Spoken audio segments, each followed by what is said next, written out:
12 Years a Slave is Steve McQueen's film about Solomon Northup, a free man who gets kidnapped and is sold into slavery. And while there have been many films about slavery, many of which are great and are even Oscar winners, most recently even Django Unchained, which has a lot of similarities with having similar sinister villains in it and the usage of the N-word just a little bit differently, 12 Years a Slave is able to differentiate itself from those and even excel because it shows this accuracy, this realism that's portrayed very well with the acting and the way that the film is shot, but even more importantly, the plethora of emotions that is imposed on the audience. And you feel it 15 minutes into the movie where they have this scene, it's a long shot scene, and once you see that, you get the mood for what the rest of the movie is going to be, and it's just so impactful, and the movie continues with just scenes that rise and rise and rise. And the big reason is because of the amazing cast that this movie has. Starting off with Paul Giamatti, he sets off the whole savage way of thinking that these owners have for the slaves, and he belittles them, he uses the N-word, and I thought what the worst part was he treats them like property, like he just sells them, he keeps them out there in the nude to be displayed, and the movie has no shame in showing you that either. And it just continues to get worse with each character as you see Paul Dano, who I love as an actor, and in this movie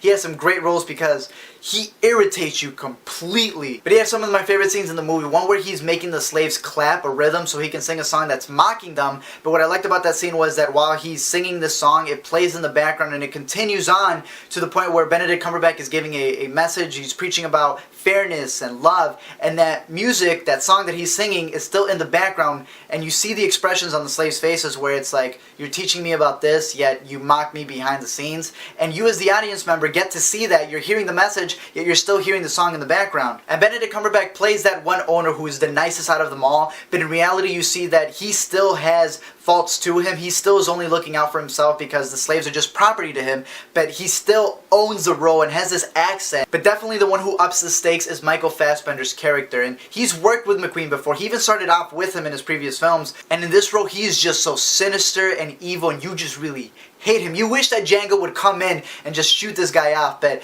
it's his role is very comparable to Leonardo DiCaprio's role, which even though Leonardo DiCaprio wasn't nominated for an Oscar, he still has that sinister feel, and it'll be really interesting to see if Michael Fassbender gets nominated for one. But regardless, he owns it in this role. He sets up some of the most intimidating scenes where he's pushing not only the characters on the screen to the edge, but you to the edge of your seat because you don't know what's going to happen next. And it really gets to you when he has this interaction with another character named Patsy, and those scenes, not only was she just hands down a phenomenal actress, but when they're going off each other and they're going at it, it is completely insane. And of course, Attell Ejiofor, who plays, I believe that's how you pronounce it, he plays Solomon, and this man just needs to get nominated for, I don't know how many Oscars, probably twice, for Best Male Actor because he completely owns this role with the mannerisms. Just the look in his eyes is just completely amazing. And all the acting just matches up perfectly with Hans Zimmer's score, which...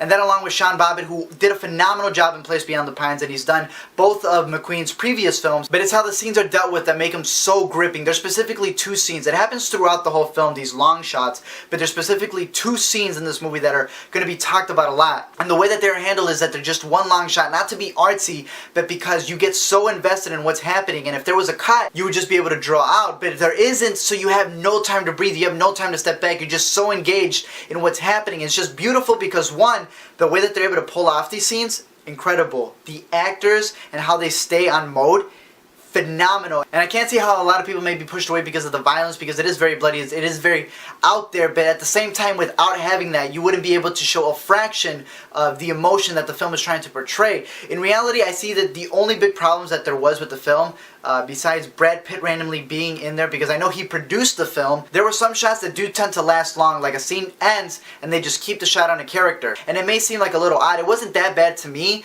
but I can't see how that can be off-putting as well. But of course, to me, this is a masterpiece, one that I think everybody should check out. I know it's 2 hours long and I know there's a lot of violence to it, but this movie is just incredible in many ways. I've been giving it like a 5 out of 5, a 10 out of 10, and I'm very picky with that, but this movie really excels itself because unlike films like The Dark Knight, which is one of my favorite films of all time, out of that you get this enjoyment out of the film, which you see the cinematography and the characters, you have this fantasy of these superheroes. In this movie, it's the realism.